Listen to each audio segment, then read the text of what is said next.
This is going to help give you validation and help you get more awareness of what you've been through if you have been indeed in those relationships. The first one is that this person is basically allergic to responsibility. They will always have a reason, an explanation to justify their behavior.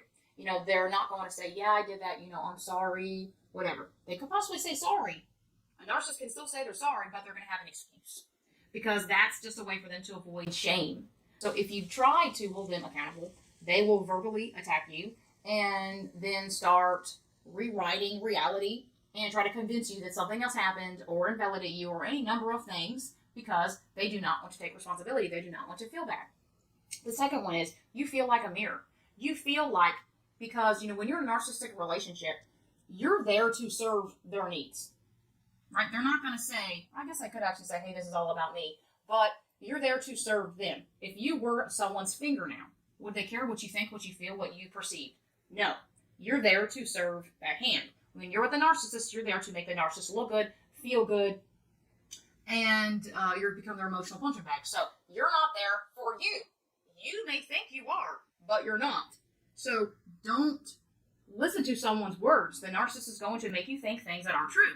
That's the manipulation. So look at reality. Acknowledge how you feel. And that's going to help you wake up out of that cognitive dissonance.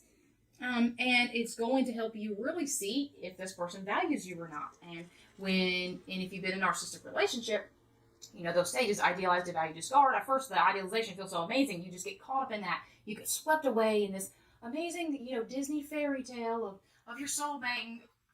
Like, I want to just barf over here. At first, you're not going to be experiencing that. At first, it's going to be, oh, I just feel so seen and heard and loved, and it's just amazing. But it doesn't stay that way. The problem is when we get to the other stages, the devalue and discard stages, that we're like, well, what the hell is going on? This person just switched it up on me, and they're not acting who they are. But here's the truth. They are acting who they actually are. The person at the beginning was not real. You are like a fingernail to them. The narcissist is not going to care what a fingernail thinks, wants, needs, whatever. So when you're a mirror to them, all that matters is the things you're telling them should reflect back to them that they're great, amazing, wonderful, kind, the most caring human beings that ever walked the planet. That's being a mirror to them. And when you're not being a good supply, you're being a bad mirror to them. That means you're actually telling them the things they're doing wrong. But the mirror means they don't see you. They don't see you, right? You're only there to make them feel good. That's the mirroring. They only want the good, positive, amazing things out of you. They don't want reality. That you're to serve their purpose. You're there to make them feel good, make them look good, and serve their needs. That's what you're there for. So that's where the mirroring comes in, which means they don't actually see you as a person, as a human being with your own wants and needs and feelings. It sucks. The next one, when you've actually been with a narcissist, you may not know what it feels like to be cared about, to be listened to be heard, because it may have just been so long that you have experienced the lack of that. Also, you could feel emotionally starved because narcissists are emotionally unavailable. So not only are you dealing with the emotional abuse when you tell them your feelings, you're also going to be dealing with a lack of intimacy in the relationship that would be there in other relationships. And emotional intimacy is like food for your soul. Emotional intimacy is sharing thoughts and sharing feelings, just really seeing into someone. So intimacy, think of as into me, I see. So you're really seeing into the inner, most vulnerable recesses of someone, which feeds the relationship and helps it grow. It's like the juice of the relationship or the water to a plant. It needs that to grow. Your relationship needs the emotional intimacy to grow, which would be lacking in that relationship. So you would feel emotionally starved.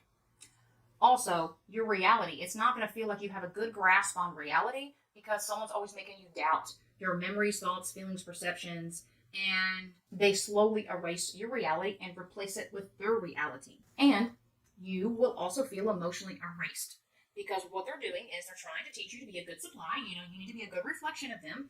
And anytime you do anything that they deem is unacceptable, which is like anything that is who you are is unacceptable, you need to be the perfect mirror to them. So, which is serving their needs and their wants 24/7, all the time, unconditionally loving them, right? Who can do that? No one can do that. So, maintaining a relationship with a narcissist, one where the narcissist is happy, is basically impossible. You would basically have to make yourself into Jesus. and no one is Jesus, right? And the last one I have for you is empathy. your relationship would be completely devoid of empathy. Empathy is simply caring and understanding about someone. At the basis level is, hey, I understand you, I understand what you feel that way, I understand your perspective, right? I can step into your perspective. Well, a narcissist can't even do that.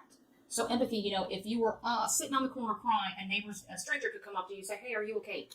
They genuinely care. They see you hurting. But someone you live with may not even care that you're sitting on that corner crying.